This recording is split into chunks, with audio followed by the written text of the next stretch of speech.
Bonjour, c'est Claire d'Amagriffart et bienvenue dans cette nouvelle vidéo. J'espère que vous allez bien. Aujourd'hui, on se retrouve pour la partie création d'un patchwork sur la base de triangle. Voilà ce que j'ai fait.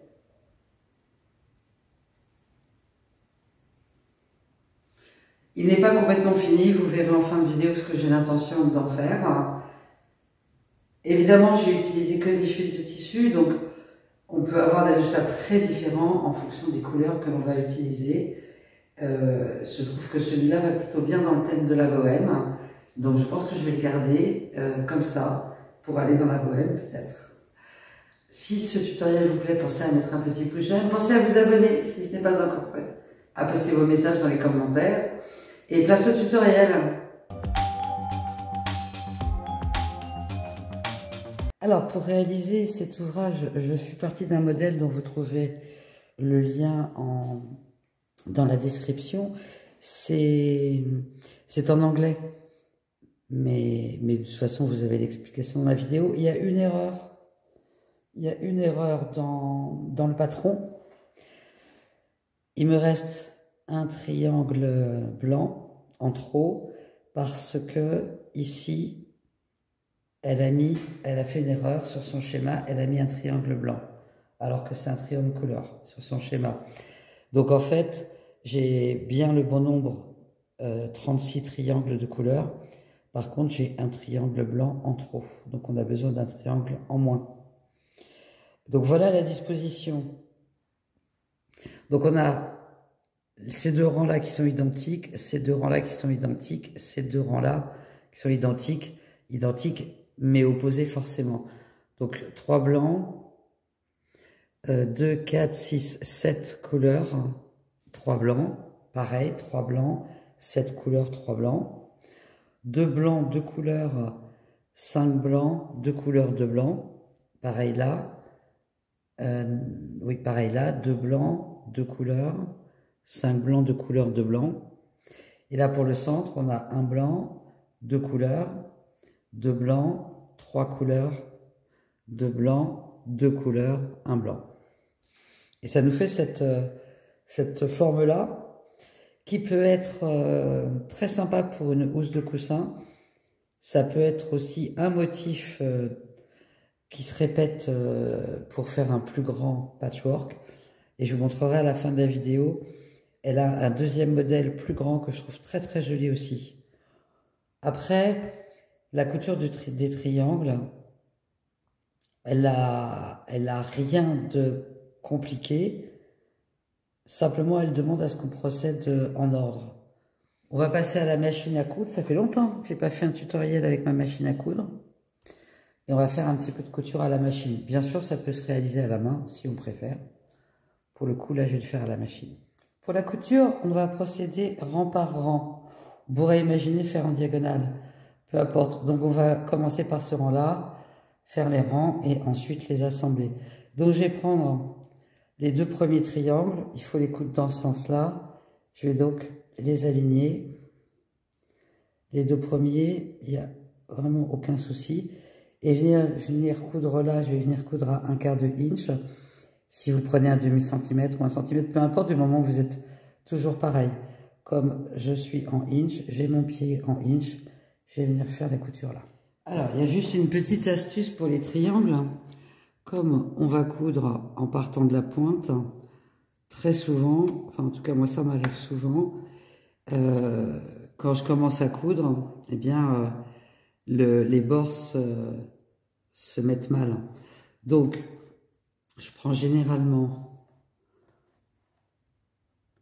un morceau de tissu. Voilà, c'est celui que m'a laissé le monsieur qui a dépanné ma machine à coudre la dernière fois. Et je viens coudre quelques points avec.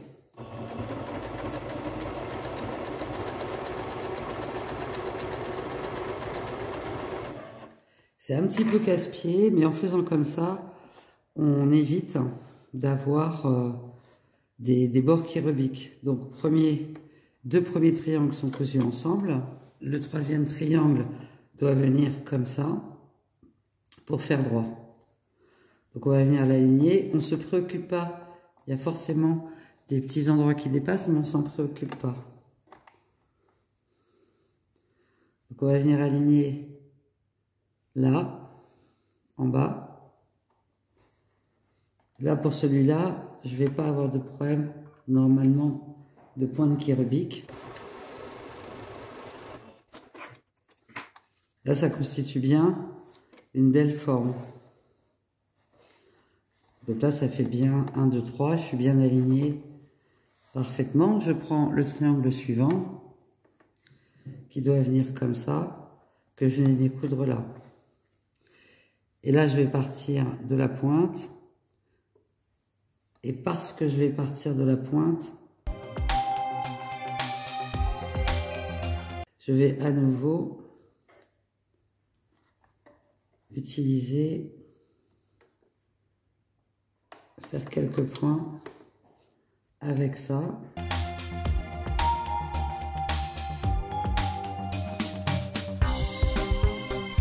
Ce qui me permet là d'avoir le quatrième triangle. Vous voyez, c'est bien aligné là et c'est bien aligné là. Et bien on va faire ça pour joindre tous les triangles ensemble. Alors, les deux premiers triangles, je les commence toujours en utilisant donc un petit morceau de tissu pour commencer. Mais alors après, sur le rang, en fait, ce que je fais, c'est... Là, j'ai donc un triangle à mettre ici. Donc, ce serait une pointe aussi. Au lieu de faire comme ça, je retourne. En tout cas, moi, je trouve que je gagne du temps en faisant comme ça. J'aligne bien les pointes comme à chaque fois. Et en fait, comme on a de l'épaisseur là, on n'a pas la même problématique. Et en fait, l'alignement est très bien comme ça. Donc, c'est plus facile, c'est plus rapide. En tout cas, c'est pas une question de facilité, c'est une question de rapidité. Puisque de toute façon, on aligne toujours sur la pointe. Donc, un coup, je le fais comme ça, et un coup, je retourne, tout simplement. Voilà, et j'ai fini le premier rang. Voilà, le premier rang est cousu. J'ai mis toutes les coutures vers la droite. Je pense que pour les correspondances, après, c'est bien d'inverser. Vous pouvez aussi faire couture ouverte. J'ai pas repassé, j'ai juste fait avec les mains.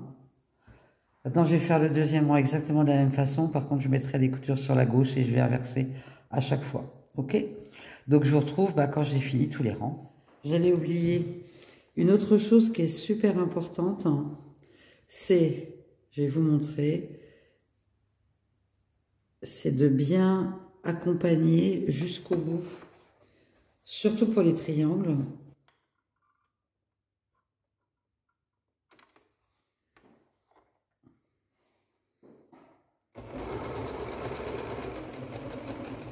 On a souvent tendance, quand on arrive à la fin, à lâcher le tissu. Et alors, parfois, ça part un peu comme ça, parfois, ça part un peu comme ça.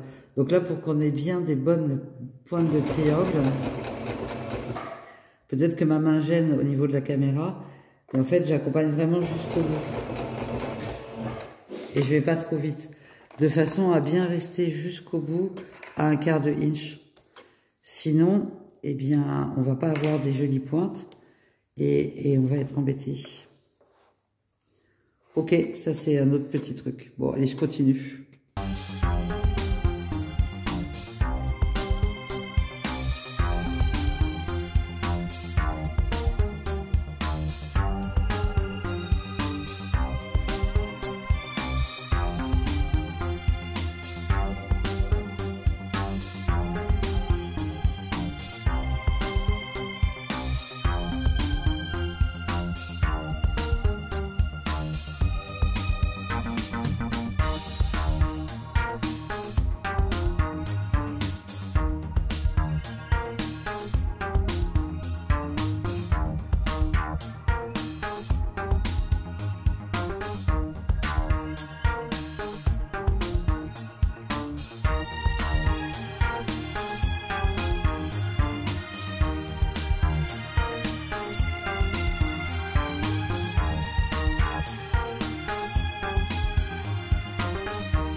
Alors, chaque rang est cousu, ils ne sont pas encore cousus ensemble. Avant de les coudre, je vais les repasser. Et ça va être plus pratique de repasser un coup couture à gauche, un coup couture à droite. Donc, je l'ai fait en même temps que je faisais la couture. Alors, tous les rangs ont été repassés. Vérifiez bien que vous avez la forme 1, 2, 3 de l'hexagone. Et ensuite, bien sûr, on va réunir les rangs ensemble. Donc, je vais les réunir deux par deux. Et pour les réunir, je commence toujours par le centre, c'est pas une obligation. Donc, je vais pointer sur là où j'ai mon intersection et de l'autre côté, là où j'ai l'intersection. Je tiens bien mon aiguille, j'aligne bien les tissus de chaque côté.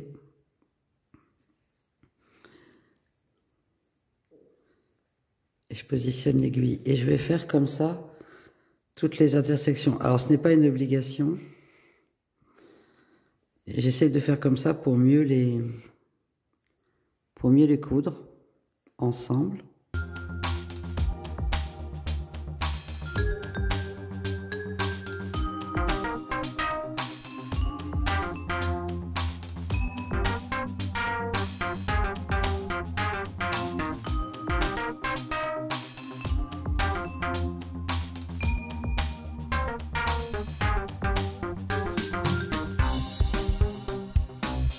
Donc sur le bord, j'aligne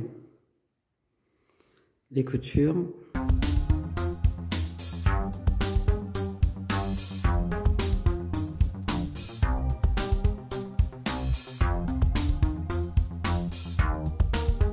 Ok. Et normalement, on vient coudre là où on a notre intersection.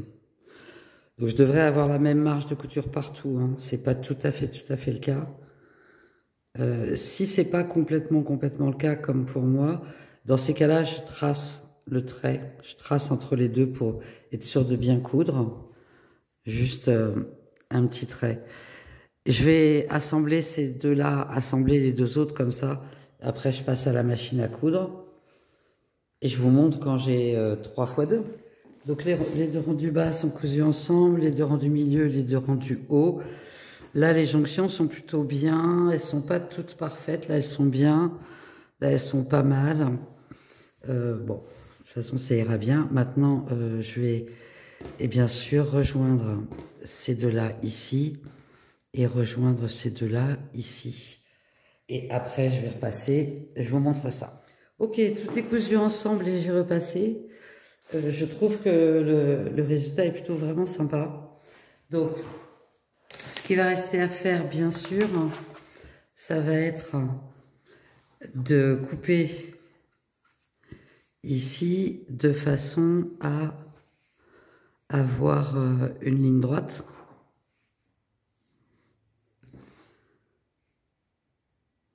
Donc, comme ça.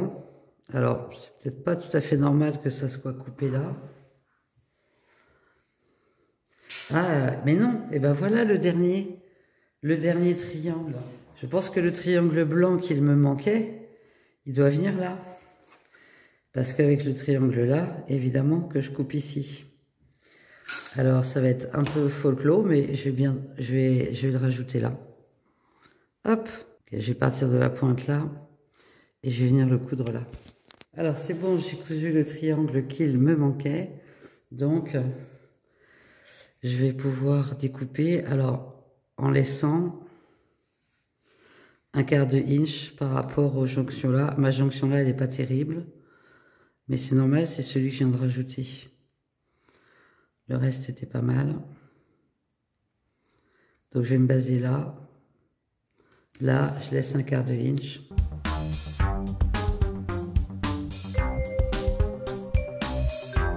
Voilà, comme ça fait un côté qui est propre. Et même chose de l'autre côté, cette fois là, j'avais pas oublié de triangle.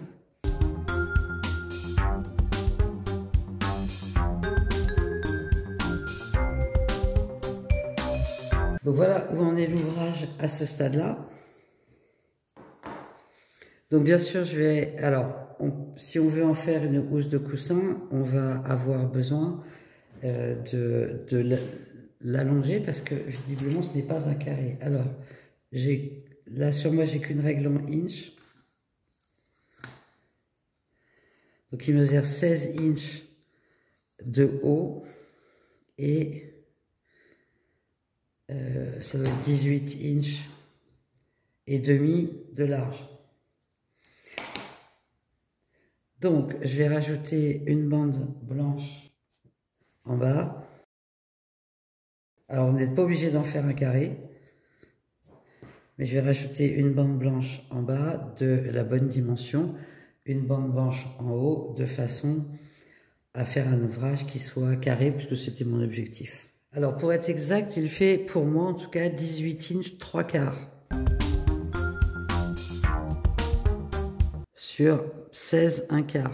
18 inches 3/4 sur 16 1/4. Donc, avec les marges de couture, j'ai besoin de 2 bandes de 1 inch 75. Je vais plier ça en deux. Alors quand on coupe comme ça, en pliant en deux, c'est vraiment hyper important d'être sûr d'être bien aligné. Et personnellement, j'utilise toujours la partie où il y a le pli pour me référer. Donc j'ai dit 1,75, ça fait 1 3/4, ça fait ça. Ma règle, elle fait 2 inches et demi.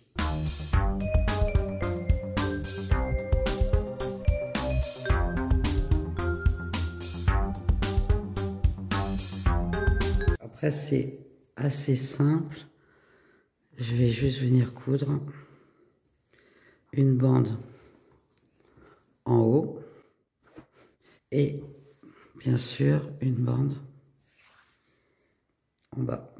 Alors les deux bandes sont cousues, j'ai découpé le surplus de tissu, ce qui fait que au final on arrive à un carré. Bon bah ça c'est parce que je voulais un carré, c'est pas non plus une obligation. Après il y a plusieurs options. Si vous voulez faire une housse de coussin, vous n'êtes pas forcé de doubler. Là j'ai pas fait très attention au sens du repassage. Mais pour une housse de coussin, on n'a pas besoin de mettre un molleton, forcément, on n'a pas non plus besoin de doubler ça. On pourrait très bien imaginer le retourner dans ce sens-là. Et puis, je vais utiliser quelque chose qui n'a aucun rapport, mais c'est pas grave. Ce serait de prendre deux blocs comme ça, qui se superposent. Donc, généralement, ce que je fais, c'est que je fais 2 tiers et 2 tiers. C'est-à-dire que je prends ma dimension globale et je mesure 2 tiers et je couds une partie et je mesure 2 tiers, je couds l'autre partie. Ce qui fait que si on a même un coussin un petit peu gonflé, on n'aura pas de jour au niveau de l'ouverture. Après, vous pouvez faire une fermeture éclair, des boutons. Donc ça peut être une première option, une housse de coussin toute simple. Je ne sais plus du tout pourquoi j'avais fait celui-là. Ah si, mais si, ça c'est des blocs du Dirgen que j'avais fait en grand pour voir ce que ça donnait. Eh oui, ah oui, je me souvenais plus. C'est en revoyant là tout à coup, je me dis, ça me fait penser à quelque chose. L'autre option, c'est l'option que je vais choisir. Ça va être de faire un patchwork, donc un panneau. J'ai retrouvé, comme j'ai pu ranger un peu, j'ai retrouvé ce morceau-là que j'avais dû utiliser dans un tutoriel de chevron, je pense, de mémoire. Il est un peu plus grand, mais c'est pas très grave. Ce que je vais faire, c'est que je vais pas le faire là dans la vidéo, ça serait trop long, et puis j'ai pas de... Il faut que je rachète du molleton. Mais là, pour le coup, je vais faire un sandwich. Positionner ça à peu près au centre. Faire mon sandwich. Bien sûr, faire la partie patchwork, donc soit à la main, soit à la machine, je verrai bien. Et en fait, je vais utiliser le surplus, là. Alors, j'en couperai forcément un peu. Mais pour venir faire... Alors ça, ce serait trop... Hop. Pour venir faire le tour. Pour venir faire le tour. Parce que je pense que c'est rigolo. En plus, il y a sans doute des tissus potentiellement des tissus que j'ai utilisés, des chutes qui sont là et là. En tout cas, on voit pour celle-là, je ne sais pas s'il y en a d'autres. Voilà. Et je pense que un tour comme ça, multicolore, eh ben, ça va bien aller avec ce thème-là.